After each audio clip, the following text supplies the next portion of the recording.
आज हम प्रतिलोम त्रिकोणमिति फलन अर्थात इनवर्स ट्रिग्नोमेट्रिक फंक्शन इसके बारे में पढ़ने जा रहे हैं।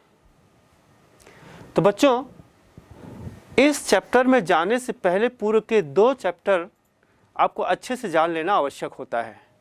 एक है प्रतिलोम फलन जो पूर्व पढ़ चुके हैं, और दूसरा है त्रिकोणमिति फलन जो कक्षा 11वीं में आप पढ़ चुके हैं।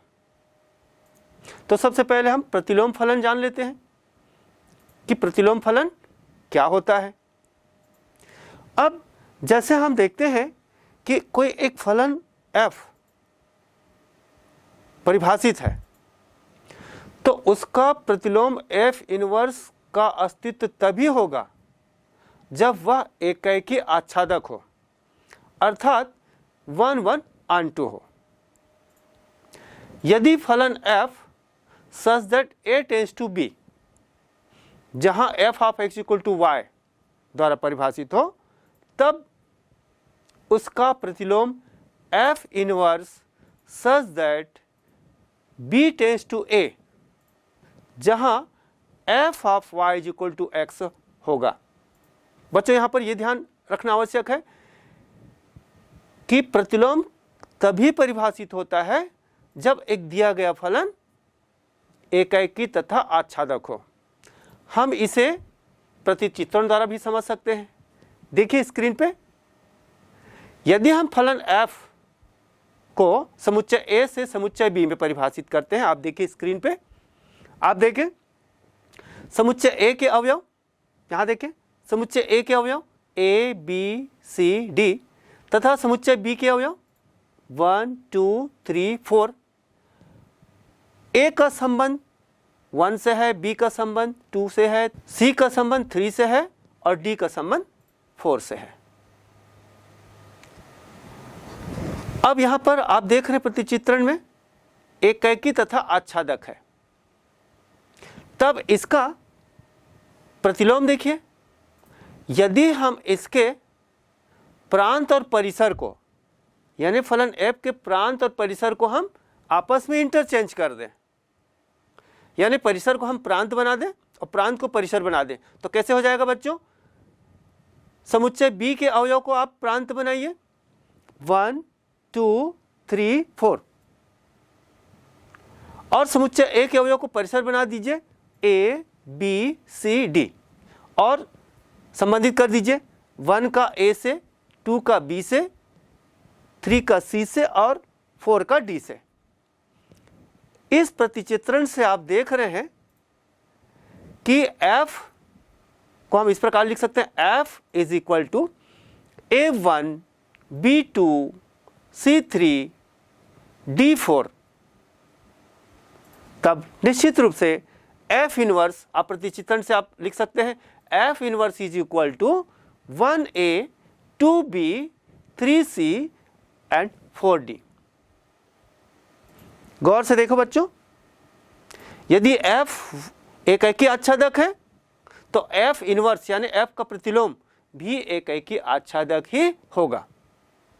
अब एक विशेषता यहां पर देखने को मिल रहा है, आप प्रतिचित्रण में देखिए, f का परिसर बराबर f इनवर्स का प्रांत। हमेशा याद रखिए बच्चों, प्रतिलोम फलन के लिए दिए गए फलन का प्रतिलोम परिभाषित है तो निश्चित रूप से फलन का परिसर उसके प्रतिलोम के प्रांत के बराबर होगा। अब हम दूसरे पार्ट पे जाते हैं बच्चों, त्रिकोणमिति फलन।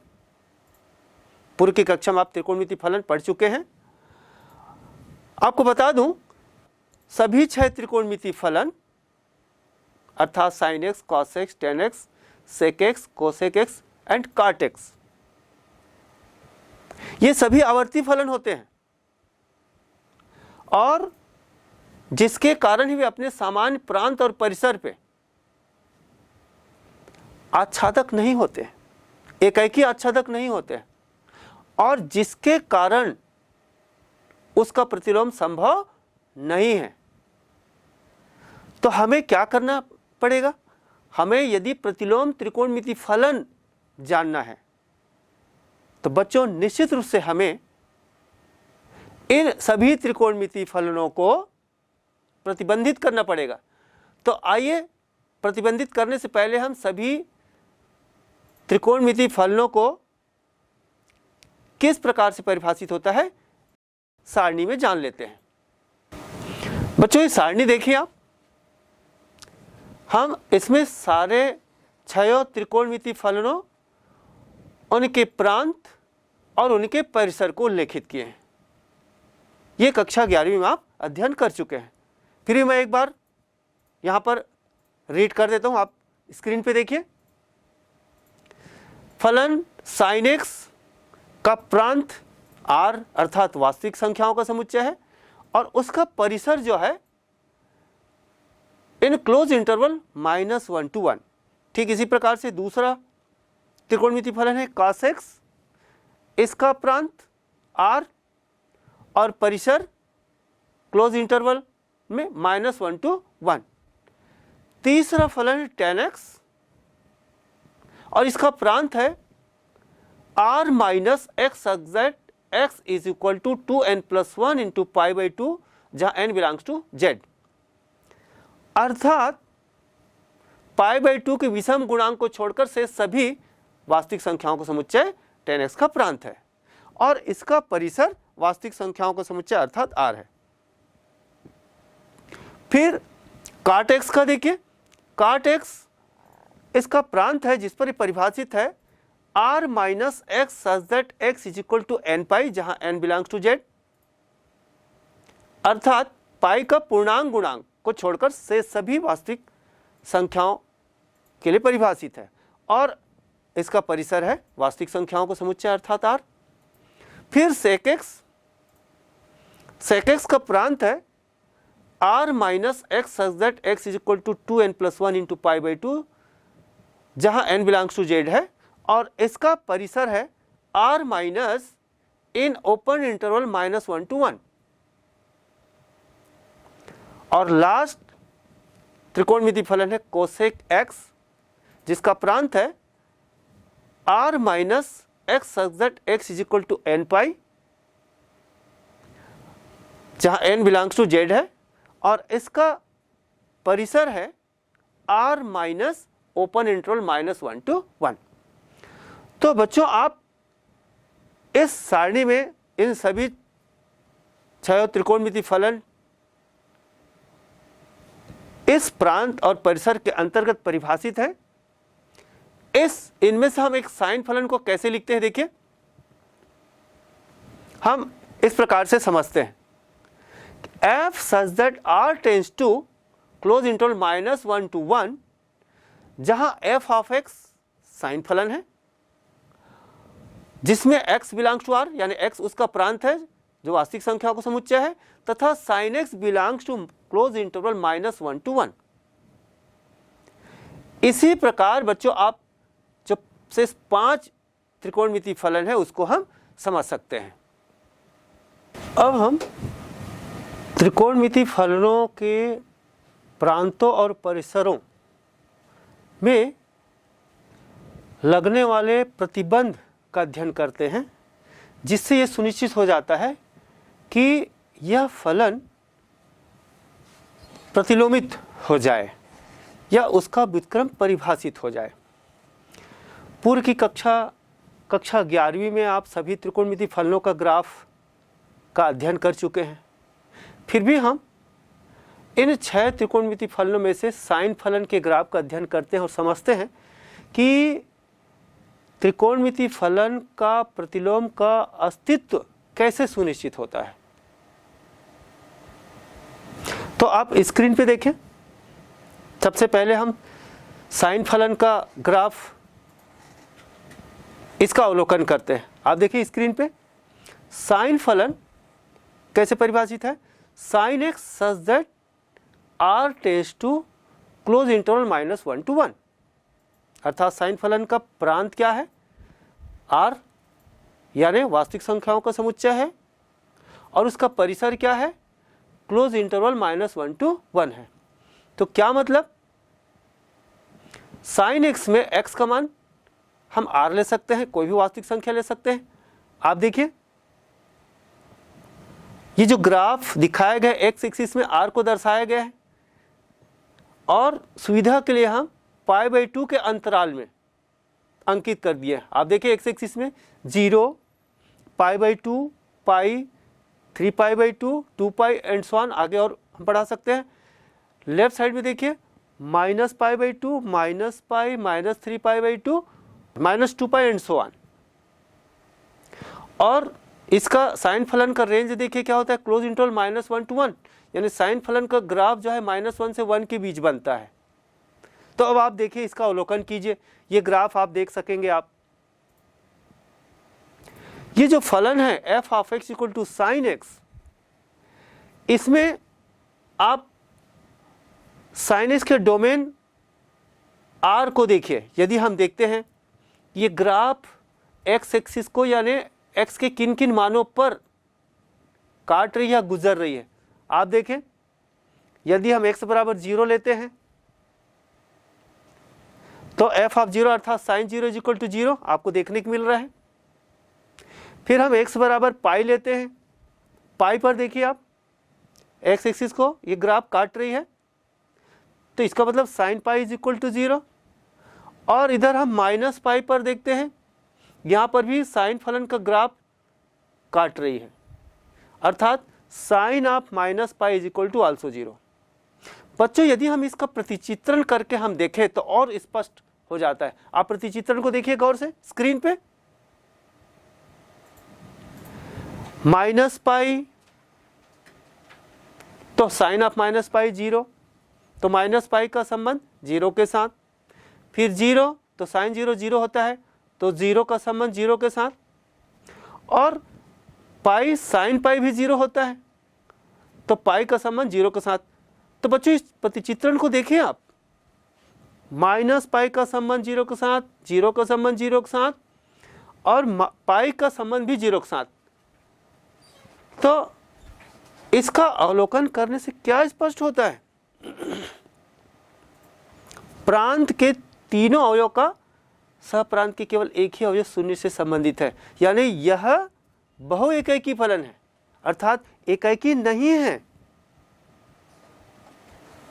लेकिन यदि हम इसके डोमेन R में प्रतिबंधित कर दें, अर्थात हम इसके डोमेन को क्लोज इंटरवल -π/2 से π/2 कर दें, तब क्या होता है। देखिए बच्चों ग्राफ का अवलोकन कीजिए, -π/2 से π/2। देखिए आपको ग्राफ में A से B तक के हिस्सा को देखिए, आप A से B तक के हिस्सा को देखें तो साइन 0 आपको क्या देखने को मिल रहा है, 0 देखने को मिल रहा है। साइन ऑफ π/2 देखिए, साइन ऑफ π/2 आप स्क्रीन पे देखिए 1 दिख रहा है। और साइन ऑफ -π/2 कहाँ पर, -1 पे देखिए आप।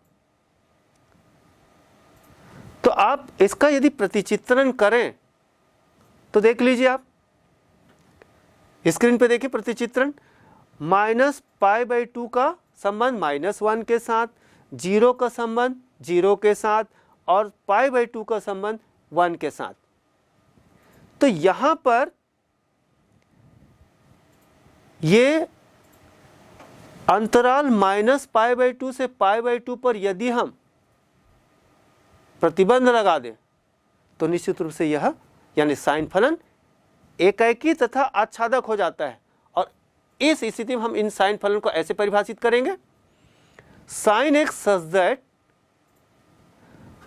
क्लोज इंटरवल -π/2 से π/2 टेंड्स टू -1 से 1। यहां पर एकैकी आच्छादक हो जाता है साइन फलन। यहां पर मतलब यदि अंतराल को हम प्रतिबंधित करके क्या कर दें, क्लोज इंटरवल -π/2 से π/2 कर दें तो यह एकैकी आच्छादक हो जाता है। तो बच्चों यही एक शर्त है, प्रतिबंध है, जिससे सुनिश्चित हो जाता है कि साइन फलन व्युत्क्रमणीय हो जाता है। ठीक है, कुछ हम ग्राफ के और अंतरालों को देखते हैं बच्चों। हम राइट साइड के एक आध अंतराल ले लेते हैं और लेफ्ट साइड के कुछ एक आध अंतराल ले लेते हैं। ऐसे तो इसमें ढेर सारे अंतराल मिलेंगे जिसमें साइन फलन एकैकी आच्छादक बन जाता है।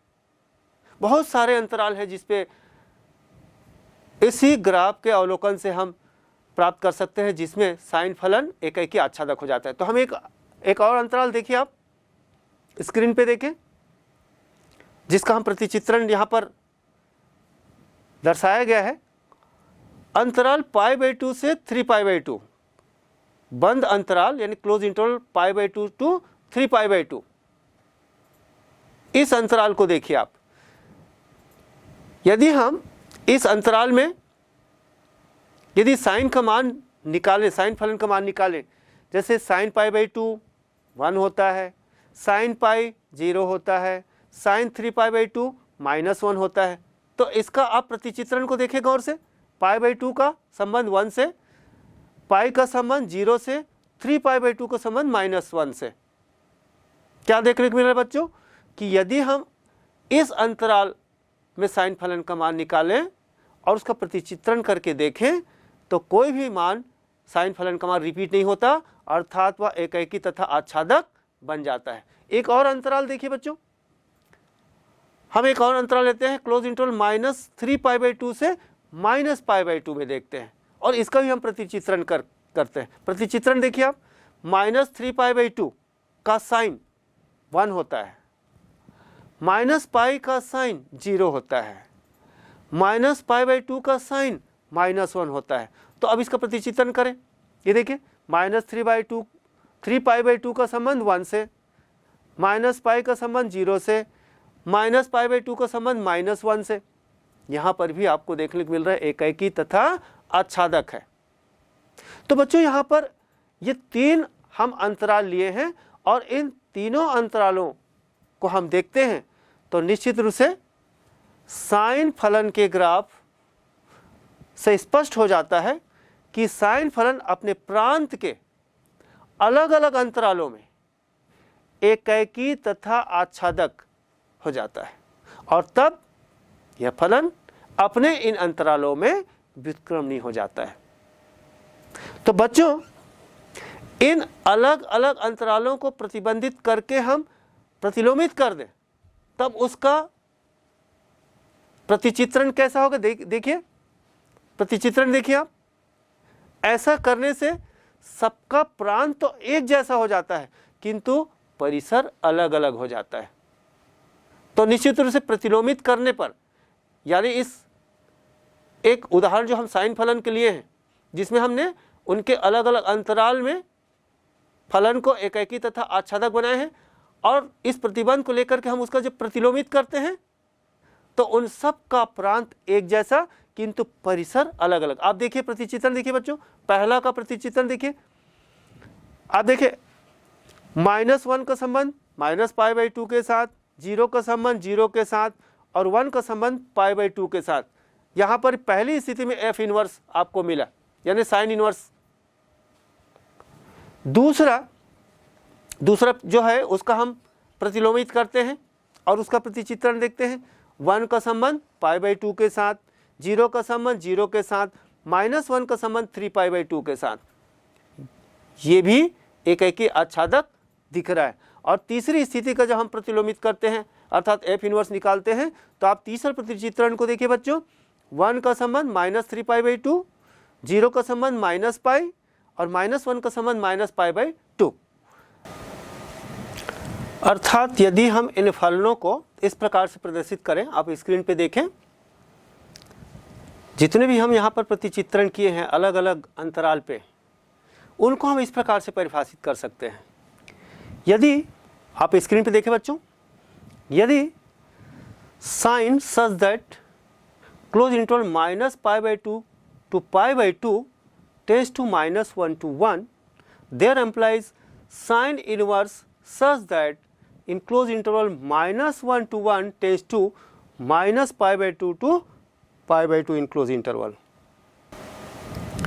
ये दूसरा अंतराल देखिए, sign such that π/2 to 3π/2 in closed interval tends to -1 to 1, there implies sine inverse such that in closed interval -1 to 1 tends to in closed interval π/2 to 3π/2। एक और अंतराल है बच्चों, sine such that in close interval -3π/2 to -π/2। इस अंतराल में देखें tends to in closed interval -1 to 1, there implies sine inverse such that in closed interval -1 to 1 tends to in closed interval -3 pi by 2 to -pi by 2।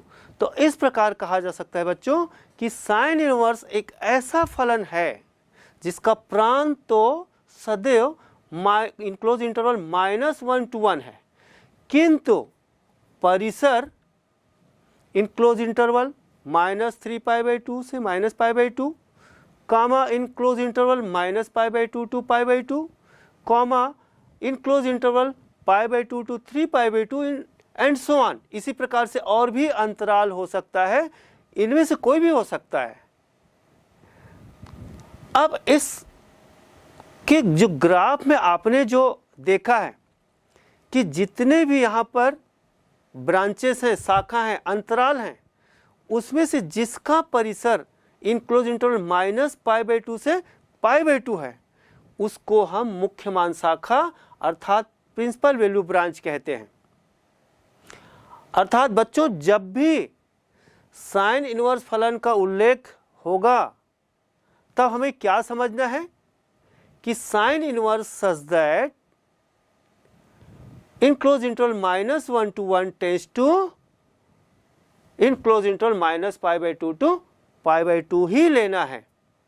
और इस प्रकार हम कह सकेंगे एक कंक्लूजन के रूप में कि यदि sine X such that in close interval -pi by 2 से pi by 2 tends to -1 to 1 in close interval, there implies sine inverse such that in close interval -1 to 1 tends to in close interval -pi by 2 to pi by 2।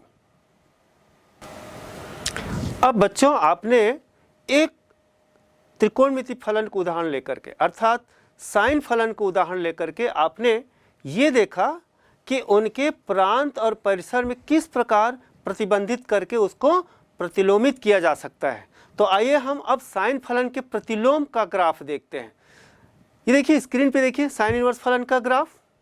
ये कैसे प्राप्त किया जा सकता है बच्चों कि जो मूल साइन फलन है उसके ग्राफ में से एक्स अक्ष और वाई अक्ष को यदि परस्पर बदल दिया जाए, आपस में बदल दिया जाए, तो हमें जो ग्राफ मिलेगा वह साइन इनवर्स फलन का ग्राफ होगा। आइए आप ग्राफ में देखिए, यहाँ पर ये देखिए एक्स अक्ष में दर्शाया गया है आपको -1 0 1 और वाई अक्ष में दर्शाया गया है, आप देखिए मूल बिंदु से स्टार्ट करके ऊपर की ओर देखिए वाई अक्ष पर 0 पाई बाई 2 पाई 3 पाई बाई 2 2 पाई, यानी पाई बाई 2 के अंतराल में हम वाई अक्ष पे ले रहे हैं। नीचे भी देखिए पाई बाई 2 के अंतराल में -पाई by 2 -pi -3 pi by 2 -2 pi and so on. और आगे हम इस ग्राफ को बढ़ा सकते हैं। इस ग्राफ को हम y = sine inverse of x के रूप में पहचान करेंगे। और यहाँ देखिए ग्राफ से क्या स्पष्ट हो जाता है बच्चों कि इसका डोमेन अर्थात -1 to 1 समान है, किंतु परिसर आप देखिए अलग अलग है। ठीक इसके दाईं ओर एक और ग्राफ बनाया गया है। इस ग्राफ को गौर से देखिए बच्चों, इसमें हम दोनों साइन फलन और उसका प्रतिलोम यानी साइन इनवर्स फलन दोनों का ग्राफ एक साथ खींचे हैं। आप देखिए बच्चों गौर से देखें, पहले हम मूल साइन फलन को खींचे हैं और फिर उसी में हम उसके इनवर्स अर्थात साइन इनवर्स फलन के ग्राफ को खींचे हैं। आप देखिए अर्थात y = साइन एक्स और y = साइन इनवर्स एक्स दोनों एक साथ खींचते हैं। तो हमें क्या देखने को मिलता है बच्चों, हम एक लाइन खींचे मूल बिंदु से होकर जाता हुआ रेखा y = x। ये रेखा y = x जो है प्रथम चतुर्थांश और तृतीय चतुर्थांश को बराबर भागों में बांटते हुए निकलती है। तो यदि हम इस रेखा के सापेक्ष देखें तो एक भाग इस रेखा यानी y = x के एक भाग दूसरे भाग का दर्पण प्रतिबिंब नजर आ रहा है। आप देख सकते हैं बच्चों जैसे रेखा के एक भाग दिख रहा है ठीक वैसा ही दूसरा भाग दिख रहा है, अर्थात हम कह सकते हैं कि इसका एक भाग इस रेखा के सापेक्ष दूसरे भाग का दर्पण प्रतिबिंब होता है। ऐसा भी हम इस ग्राफ को समझ सकते हैं। ठीक है बच्चों, आप इस ग्राफ को अच्छे से अध्ययन करें, इनके अलग अलग अंतरालों को देखें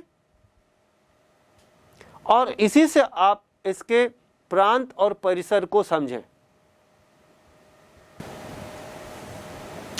आइए बच्चों, हम cos इनवर्स x फलन का भी ग्राफ कैसे खींचते हैं ये देख लेते हैं। इसके लिए बच्चों आपको सबसे पहले मूल cos फलन का ग्राफ खींचना पड़ेगा। आप स्क्रीन पे देखें cos फलन का ग्राफ। आपको पता है cos फलन का डोमेन R होता है और उसका रेंज होता है -1 to 1 इन क्लोज इंटरवल। तो आप देखिए चित्र में इनका ग्राफ अंकित है, आप गौर से देखें। x एक्सिस पे इसका प्रांत R अर्थात यहाँ पर दर्शाया गया है 0, π/2, पाई, 3π/2, 2π और इसी प्रकार से लेफ्ट साइड में -π/2, -π, -3π/2, -2π एंड सो ऑन और ले सकते हैं। और इसका ग्राफ प्लॉट किया गया है और आप देख रहे हैं इनका ग्राफ जो है -1 और 1 अधिकतम +1 और न्यूनतम -1 के बीच ही इसका ग्राफ दिखाया गया है। और जैसे कि पहले आपको बताया जा चुका है कि जब इसके प्रतिलोम का जब ग्राफ खींचना होता है तो हम क्या करते हैं, इनके x अक्ष और y अक्ष को आपस में अदला बदली कर देते हैं। तो देखिए आप इसको घुमा दीजिए, इसको घुमा देंगे, x अक्ष को y अक्ष बना देंगे और y अक्ष को x अक्ष बना देंगे। अर्थात कहने का तात्पर्य यह है कि जब कोई फलन एकाकी तथा आच्छादक होता है तब उसका प्रतिलोम उसके परिसर और प्रांत को आपस में अदला बदली करके बनाया जाता है। तो हम यहाँ पर cos x के प्रांत और परिसर को आपस में अदला बदली कर रहे हैं बच्चों। तो देखिए cos इनवर्स x का भी ग्राफ खींचा गया है। ये देखिए y = cos इनवर्स x का ग्राफ आप देख रहे हैं। इसमें अब cos x में जो रेंज था -1 to 1 इन क्लोज इंटरवल, वो यहाँ पर इनका यानी cos इनवर्स x का क्या बन गया बच्चों, प्रांत बन गया। -1 to 1 इनका प्रांत देखिए, x अक्ष पर -1 से 1 तक यहाँ पर डोमेन लिया गया है। और इसका परिसर देखिए अलग अलग अंतराल में मिल रहा है इसका परिसर। यहाँ देखिए बच्चों ग्राफ में आप देख सकते हैं कि अंतराल 0 to π, आप गौर से देखते जाएं, ग्राफ का अवलोकन करें और इस अंतराल को देखिए ग्राफ में 0 to π, दूसरा अंतराल π to 2π, तीसरा अंतराल 2π से 3π, चौथा अंतराल 3π से 4π, यानी π के इंटरवल में हम आगे बढ़ते जाएं तो ये एकाकी आच्छादक होता है। ठीक है, cos x जो है π के अंतराल में आप देख रहे हैं, तो ये जो होता है वो एकाकी तथा आच्छादक होता है। ठीक है बच्चों, अब जब हम इसको प्रतिलोमित करते हैं तो हमें देता है cos इनवर्स, और इसको हम इस प्रकार से परिभाषित कर सकते हैं बच्चों, cos inverse such that in close interval -1 to 1 tends to 0 to π। ये cos इनवर्स x के ग्राफ में आप 0 से π के बीच का जो ब्रांच है, शाखा है, जिसको मुख्य शाखा कहा जाता है। ध्यान दें बच्चों, हम यहीं पर cos इनवर्स फलन का परिभाषा दे सकते हैं। अर्थात cos इनवर्स x एक ऐसा फलन है जिसका प्रांत इन क्लोज इंटरवल -1 to 1 है तथा परिसर इन क्लोज इंटरवल 0 to π है। यही शाखा इसका मुख्य मान शाखा अर्थात प्रिंसिपल वैल्यू ब्रांच कहलाता है। इसी प्रकार से बच्चों आप शेष त्रिकोणमितीय फलन tan x, sec x, cosec x, cot x को उनके प्रांत और परिसर में प्रतिबंधित करके इनके प्रतिलोम अर्थात tan inverse x, sec inverse x, cosec inverse x और cot इनवर्स x को परिभाषित कर सकते हैं। ठीक है बच्चों, अब हम इन सारे प्रतिलोम त्रिकोणमितीय फलन, जिसको हम संक्षिप्त में ITF इनवर्स ट्रिगोनोमेट्रिक फंक्शन के रूप में भी याद रखते हैं, इनको हम एक टेबल के रूप में याद रख सकते हैं। इनके प्रांत और परिसर को हम इन 6 प्रतिलोम त्रिकोणमितीय फलन को अंकित कर लेते हैं और उसको हम बड़ा आसानी से याद रख सकते हैं। मैं समझता हूं बच्चों कि ये जो टेबल है, आगे जो हम इसके एक्सरसाइज के सवाल करेंगे तो बहुत ही उपयोगी होगा। तो हम देखते हैं, यहाँ पर स्क्रीन पे देखें बच्चों, 3 कॉलम एक फलन 6 प्रतिलोम त्रिकोणमितीय फलन के लिए है, दूसरा कॉलम उनके प्रांत के लिए है, तीसरा कॉलम उसके परिसर अर्थात प्रिंसिपल वैल्यू ब्रांच के लिए। आप देखते जाएं, साइन इनवर्स एक्स इसका प्रांत है -1 to 1 इन क्लोज इंटरवल, और इसका प्रिंसिपल वैल्यू ब्रांच अर्थात परिसर है या रेंज है, इंग्लिश में रेंज भी बोलते हैं, इन क्लोज इंटरवल -π/2 से π/2। दूसरा है cos इनवर्स एक्स, इसका प्रांत -1 to 1 इन क्लोज इंटरवल और इसका परिसर है in close interval 0 to π। tan inverse x का देखिए, इसका प्रांत है r अर्थात वास्तविक संख्याओं का समुच्चय, और दूसरा इसका परिसर है ओपन इंटरवल -π/2 से π/2। ठीक इसी प्रकार से cot इनवर्स एक्स का डोमेन r है और इसका परिसर है ओपन इंटरवल 0 to π। फिर sec इनवर्स एक्स को देखिए, sec इनवर्स एक्स का डोमेन r -1 to 1, मतलब हम इसको ऐसा लिख सकते हैं बच्चों, sec इनवर्स एक्स का domain open interval -∞ to close interval -1 union close interval 1 to open interval ∞, और इसका जो परिसर है यानी रेंज है वो क्लोज इंटरवल 0 to π -π/2 यानी π/2 को छोड़कर। ठीक इसी प्रकार से हम कोसेक इनवर्स एक्स का प्रांत देख सकते हैं, open interval -∞ to close interval -1 union close interval -1 to open interval ∞, और इसका परिसर जो है क्लोज इंटरवल -π/2 से π/2 -0 यानी 0 को छोड़कर। अब इसको कैसे याद रख सकते हैं बच्चों? इसको याद रखने के एक और तरीका आपको बता दूं। यदि इन 6 प्रतिलोम त्रिकोणमितीय फलन के रेंज को यदि देखेंगे तो इनमें से -π/2 से π/2 रेंज रखने वाले जो ITF हैं, प्रतिलोम त्रिकोणमितीय फलन है, वो है sine inverse x, cosec inverse X और टेन इनवर्स एक्स। ये सभी प्रथम और चतुर्थांश में आते हैं और जिसको हम इस चित्र से याद रख सकते हैं। देखिए स्क्रीन पे चित्र देखिए, -π/2 से π/2 यानी प्रथम और चतुर्थांश, और इसमें ये तीनों यानी sine inverse x, cosec inverse X और टेन इनवर्स एक्स, ये मान इन्हीं दोनों चतुर्थांश में रखते हैं। अर्थात इसको यदि हम सरलता की दृष्टि से इसको और समझें या समझने का प्रयास करें तो साइन इनवर्स एक्स जो है क्लोज इंटरवल -π/2 से π/2 में परिभाषित है। दूसरा जो है कोसेक इनवर्स एक्स, ये -π/2 से π/2 के बीच शून्य पर परिभाषित नहीं है, जबकि तीसरा जो टेन इनवर्स एक्स है ये -π/2 से π/2 के बीच तो परिभाषित है, किंतु -π/2 और π/2 पर परिभाषित नहीं है। यह भी याद रखें, इनमें से 0 से π रेंज रखने वाले जो ITF हैं वो हैं cos inverse X, sec inverse X और cot इनवर्स एक्स। ये सदैव प्रथम एवं द्वितीय चतुर्थांश में आते हैं।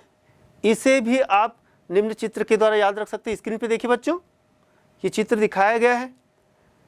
ये तीनों ITF जो है अर्थात cos inverse X, sec inverse X और cot इनवर्स एक्स प्रथम और द्वितीय चतुर्थांश यानी 0 से π रेंज रखने वाले, इस चित्र से बड़ा आसानी से आप याद रख सकते हैं।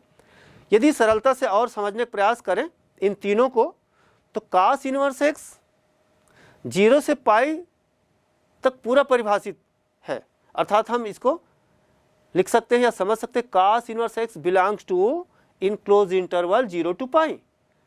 ठीक इसी प्रकार से सेक इनवर्स एक्स को देखिए, ये जो है 0 से π के बीच π/2 पर परिभाषित नहीं है, अर्थात हम इसको लिख सकते हैं या समझ सकते हैं sec inverse X belongs to in close interval 0 to π -π/2 यानी π/2 को छोड़कर। ठीक इसी प्रकार से cot इनवर्स एक्स ये जो है 0 से π के बीच परिभाषित होता है, किंतु 0 व π पर परिभाषित नहीं होता है। अर्थात हम इसको लिख सकते हैं cot inverse x belongs to open interval 0 to pi. ठीक है बच्चों, आप नोट कर लेंगे इसे।